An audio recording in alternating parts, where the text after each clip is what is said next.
Dalam dua renungan saya sebelumnya, saya berbicara tentang perempuan-perempuan yang mendukung pelayanan Yesus. Dalam ayat yang ketiga dari Lukas 8, perempuan-perempuan itu melayani rombongan itu dengan kekayaan mereka. Perhatikan bahwa para perempuan ini mendukung pelayanan Yesus. Tetapi apa sebenarnya pelayanan atau pekerjaan Yesus itu? Dalam ayat 1 dikatakan memberitakan Injil Kerajaan Allah. Berarti pekerjaan Yesus adalah pemberitaan Injil. Pemberitaan Injil adalah pelayanan yang paling utama yang ditekankan di dalam Perjanjian Baru. Dan Yesus sendiri berkata bahwa untuk tugas pemberitaan Injil itulah ia diutus ke dunia. Lukas 4 ayat 43. Juga di kota-kota lain aku harus memberitakan Injil Kerajaan Allah, sebab untuk itulah aku diutus.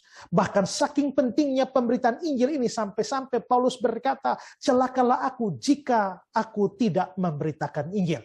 Nah, untuk pelayanan yang penting seperti inilah para wanita ini memberikan atau mendukung pelayanan itu dengan kekayaan atau harta mereka. Dengan kata lain, mereka memang memberikan harta mereka secara tepat sasaran, yakni untuk sebuah pelayanan yang sungguh-sungguh penting.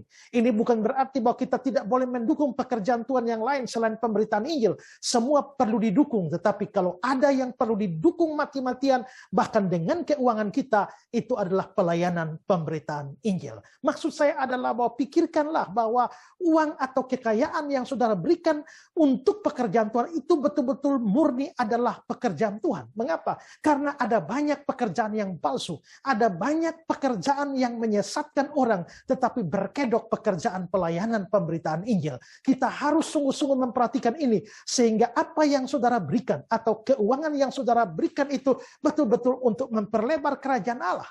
Jikalau ada orang yang mengajarkan ajaran sesat atau ada pelayanan sesat dan saudara mendukung dengan keuangan saudara, saudara bukannya mendukung pekerjaan Tuhan, tapi saudara sedang mendukung pekerjaan setan. Juga harus diingat bahwa ada banyak orang yang berpura-pura sebagai pelayan Tuhan, padahal sebenarnya mereka melayani perut mereka sendiri, mereka serakah, mereka guru-guru palsu. Dalam 2 Petrus 2 ayat 3, karena serakahnya guru-guru palsu itu akan berusaha mencari untung dari kamu.